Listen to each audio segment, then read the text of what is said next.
एक तो बताए बगैर चला गया, ऊपर से एक कॉल तक करने की इसे तौफीक नहीं हुई। कुछ ज्यादा ही दिमाग खराब हो गया इसका। भाई ने जो इसकी तारीफ कर दी,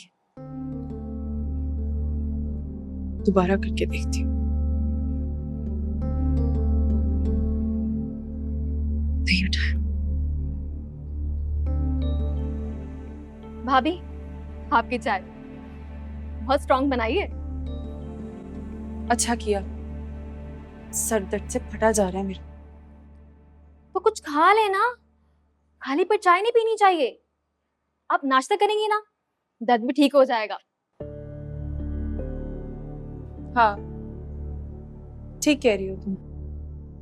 एक काम करो, तुम मेरे लिए ऑमलेट बना दोगी? जी ठीक है।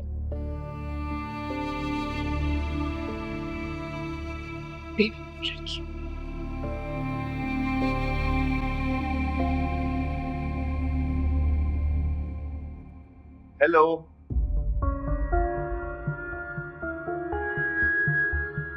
इतना गुस्सा, आखिर मेरा कसूर क्या है? अभी भी कसूर पूछ रहे हो? एक तो तुम पता नहीं कहाँ मुझे बताए बगैर चले गए, ऊपर से एक कॉल तक नहीं की, और जब मैं कॉल करी हूँ तो रिसीव भी नहीं कर रहे। एटीट्यूड दिखा रहे हो ना मुझे। मेरी मजाल कि मैं तुम्हें एटीट्यूड दिखाऊंगा। कल जाने से पहले तुम्हें कॉल की थी, मगर तुमने रिसीव ही नहीं की। पर वहां पहुंचकर इतना मसरूफ हो गया कि टाइम ही नहीं मिला। सारे इंतजामात मुझे देखने पड़े। ईशा में तदफीन की, उसके बाद खाने का इंतजाम किया। रात के 2 बज गए थे और सुबह सुबह निकलना पड़ा।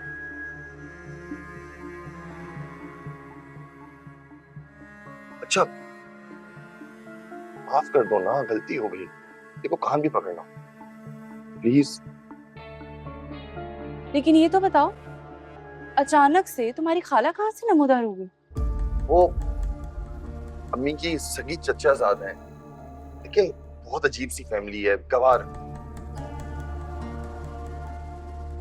इसलिए मैं नहीं मिलती उनसे। अच्छा छोड़ो ना, ये तो बताओ कि मेरे जाने के बाद सहन भाई ने कोई बात तो नहीं की? वो नहीं तो है ना?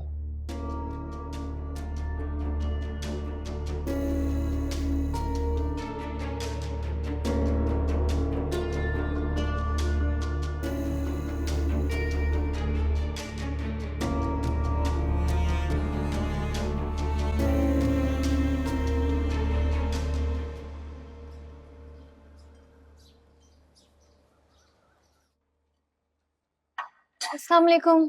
वालेकुम अस्सलाम। मैं आपके लिए नाश्ता ले आऊं? मैंने पराठों के साथ खागीना बनाया है। तुमने बनाया? वो तो नाश्ता मनाहिल बनाती। वो मैंने मनाहिल बाजी को मना कर दिया। बेचारी सारा दिन ऑफिस जाती हैं, फिर वहां से आके घर के काम भी करती हैं। बेचारी थक जाती होंगी ना। तो आज से घर के सारे काम मैं किया करूंगी।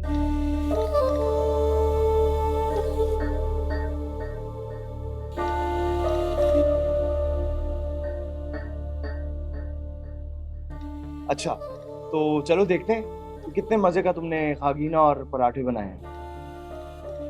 मैं बहुत अच्छा बनाती हूँ।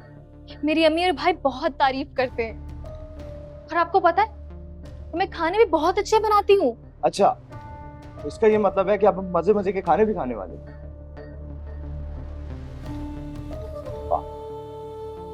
जितना देर हो रही है, नाश्ता ले।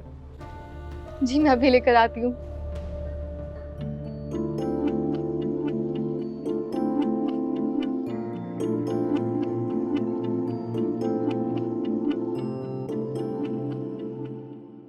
आज कुछ खास काम नहीं था ऑफिस में, इसलिए मैंने जो कुछ था वो जल्दी सुबह फिनिश कर लिया और सोचा कि आपके पास आ जाऊं। बेटा, तुम्हें अचानक देखकर जो मुझे खुशी हुई है ना, तुम्हें अंदाजा ही नहीं है उसका। सच कहूं तो मैं बहाना ढूंढती हूँ आपके पास आने का।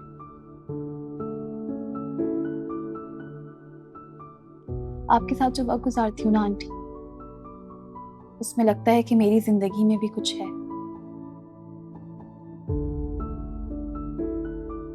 किसी का प्यार, किसी की मोहब्बत, किसी का ख्याल। काश कि मैं इस वक्त को ठहरा सकती, मगर तकदीर से कौन जीत सकता है। ये अनमोल हीरा मेरे नसीब में ही नहीं है। अच्छा आंटी, मुझे ये बताएं कि बाजार से क्या क्या लाना है। मैं अभी चली जाती हूँ। अच्छा है ना, आज ये काम भी हो जाए। हाँ, वहाँ मेरा फोन रखा है, वो दे दो मुझे, उसमें है लिस्ट।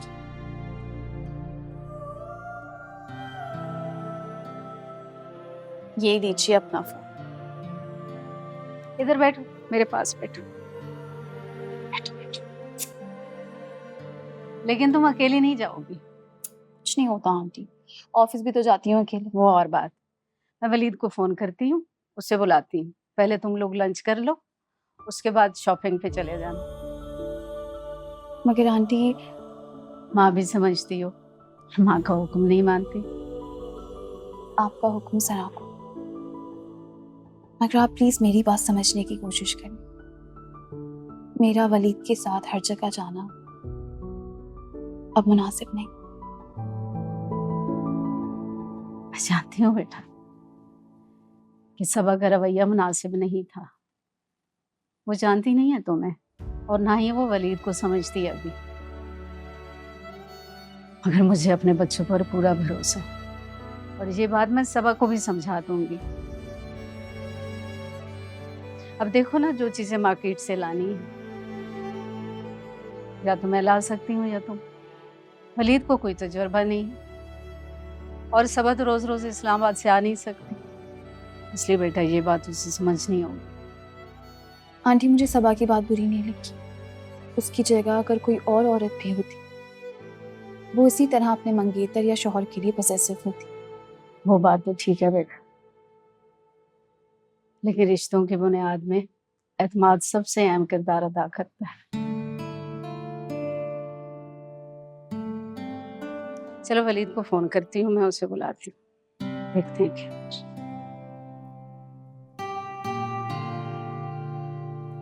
हेलो, हाँ वलीद बेटा, तुम अभी घर आ सकते हो? मनाहिल आई है, मार्केट जाना है, कुछ चीजें रह गई हैं। चलो ठीक है, तुम आ जाओ, लंच घर पर ही कर लो। खुदा हाफिज। शाना हुआ करो।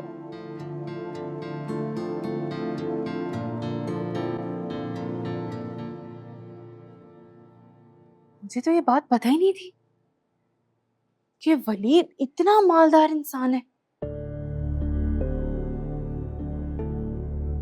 वलीद का महल जैसा घर, उसकी माँ के हीरे जवाहरात देख के तो मेरी आंखें धुंधी रह गई थी। ऐसे अमीर लोगों से तो फायदा उठाना चाहिए। अगर हम 10-20 लाख ले लें तो हमारा कारोबार भी अच्छा चलेगा और प्रॉफिट में हिस्सा भी ज्यादा होगा। हाँ,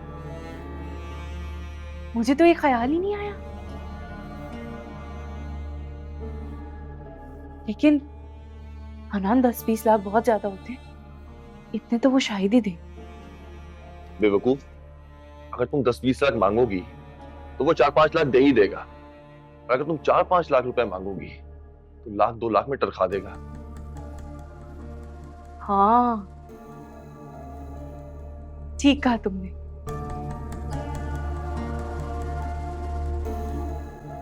अभी आती हूँ मैं रेडी होके।